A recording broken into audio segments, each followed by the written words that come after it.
bersama Ranita, Rizky, Nadia, ngevlog santai tapi serius.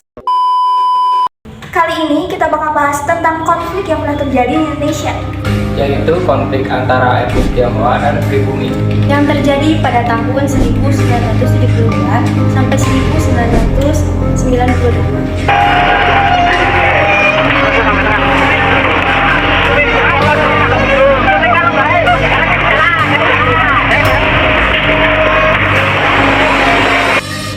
Sebelumnya, bahkan dari abad ke-16, orang Tionghoa itu sudah seringkali melakukan aktivitas perdagangan di Jawa. Sehingga pada tahun 1970-an, Surakarta merupakan salah satu tempat tujuan orang Tiongkok bermigrasi. Kemudian, ada sebagian besar dari mereka yang tinggal dan menetap hingga saat ini. Nah, saat itu, pada masyarakat pribumi, timbul refleksi ekonomi pada masa Orde Baru, yang dimana di wilayah Surakarta sebagian besar perekonomian didominasi oleh pengusaha-pengusaha Tionghoa. Hal tersebut mengakibatkan meningkatnya ketegangan hubungan antara Tiongkok atau etnis Tionghoa dengan masyarakat Surakarta dan sekitarnya.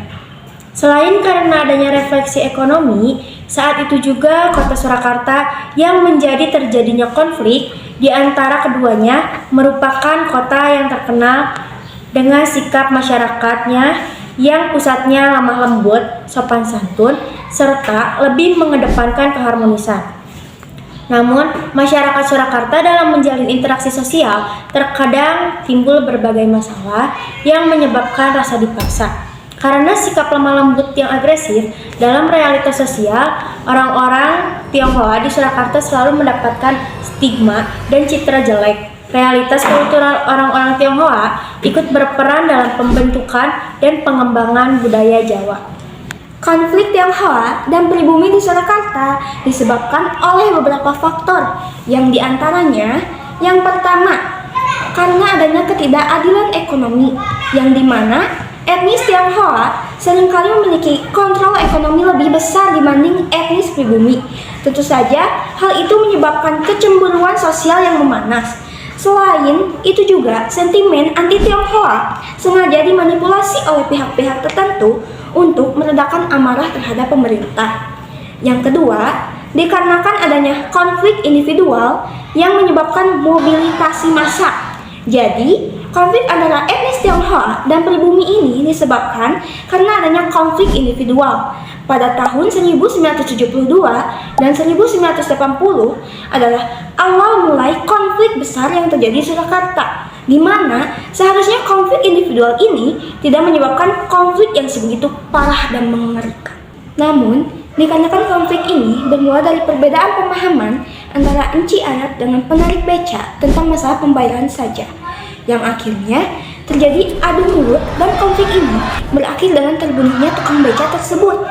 Berita tersebut jelas tersebar. Keesokan harinya, seluruh tukang beca yang ada di Surakarta ini berkumpul di lokasi kejadian karena adanya provokasi untuk memprotes si pelaku pembunuhan tersebut.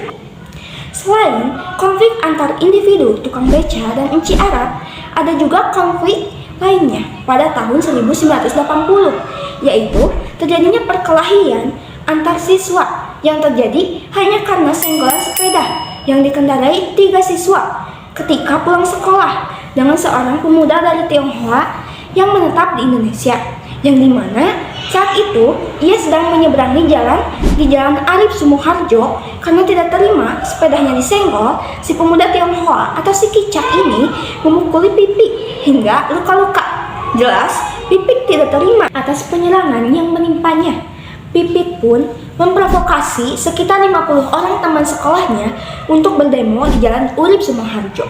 Selain itu juga, penyebab konflik ini semakin membesar, yaitu karena adanya aksi demonstrasi mahasiswa pada tanggal 14 Mei 1998. Saat itu, demonstrasi ini terjadi di 2 tempat, yaitu di Universitas 11 Maret dan Universitas Muhammadiyah Surakarta.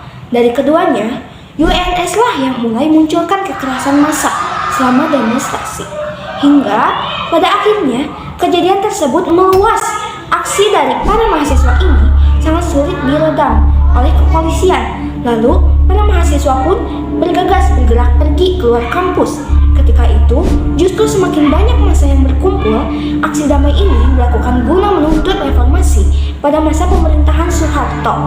Akan tetapi, seketika kasus ini terjadi bentrok dan juga warga sekitar di lokasi tersebut terprovokasi sehingga dari kejadian ini menjadi awal mula kerusuhan Mei 1998 di Indonesia, yang dimana banyaknya kekerasan yang terjadi, banyaknya korban di mana-mana, penjarahan dan pembakaran toko yang dilakukan oleh massa. Terdapat 52 korban pemerkosaan yang terjadi pada mayoritas etnis Tionghoa. Bahkan, mahasiswa yang berdemo itu ada yang menjadi korban karena ditambaki aparat kepolisian, dan bahkan ada juga beberapa mahasiswa yang hilang.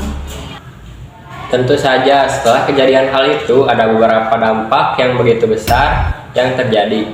Di antaranya dampak pada satu, perekonomian.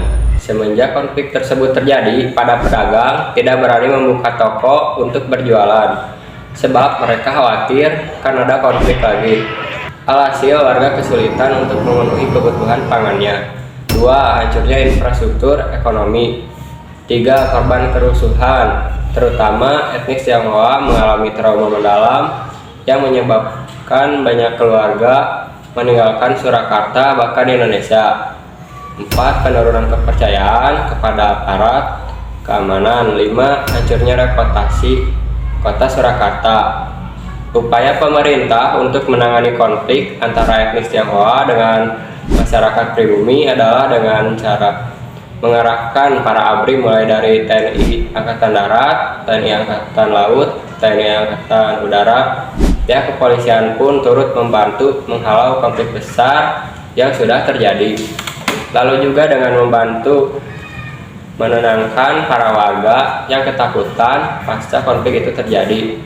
Juga Wali Kota Soekarno SH menghimbau kepada seluruh masyarakat agar tidak mudah terpancing dengan isu yang beredar. Juga para aparat terus melakukan pemantauan di berbagai lokasi. Konflik ini selesai seiring dengan berjalannya waktu, dan dikarenakan adanya kejatuhan Soeharto pada tanggal 21 Mei 1998, kerusuhan ini pun menjadi berhenti. Akhir dari konflik ini memiliki dampak yang positif, diantaranya lahirnya era reformasi, di mana masyarakat mulai memiliki kebebasan, adanya kesadaran akan kesetaraan sosial, peningkatan solidaritas masyarakat, dan perbaikan sistem ekonomi. Oke semuanya, vlog Santus kita udah selesai. Terima kasih sudah menonton video kami. Mari kita jaga keharmonisan dan kesatuan bangsa Indonesia kita.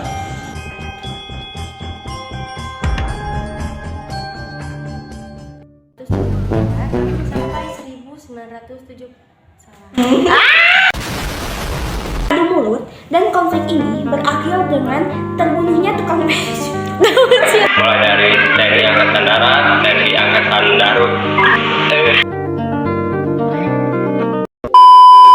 BTW kalian sadar gak? Tadi ada penampakan di video ini. Lihat ya, aku puterin balik.